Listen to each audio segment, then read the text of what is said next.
Madam, મારા બીજ તો બને છે પણ નબળા બને છે. એના કારણે પ્રેગ્નન્સી મને રહેતી નથી. તો એના માટે મારે શું કરવું જોઈએ? મિત્રો, તમને પણ જો આ રીતની તકલીફ હોય તો આ સમસ્યામાં આ 3 વસ્તુ જરૂરથી કરો.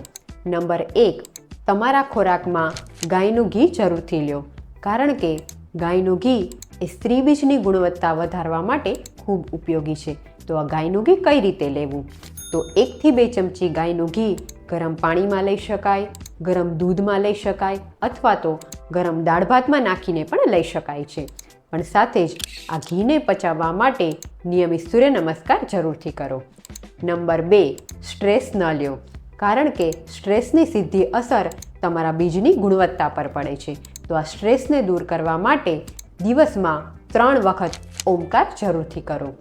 નંબર 3, સ્ત્રી બીજની ગુણવત્તા વધારવા માટે આયુર્વેદમાં શતાવરી, અશ્વગંધા, પુત્રજીવકના બીજ, શિવલિંગીના બીજ અને ફલગ્રુધ જેવી અનેક ઔષધિઓ છે. તો આ ઔષધિઓ દ્વારા સ્ત્રી બીજની ગુણવત્તા વધારવા માટે આયુર્વેદ ટ્રીટમેન્ટ જરૂરથી લો, જેના માટે તમે અમારો ઓનલાઈન કે ઓફલાઈન સંપર્ક કરી શકો છો.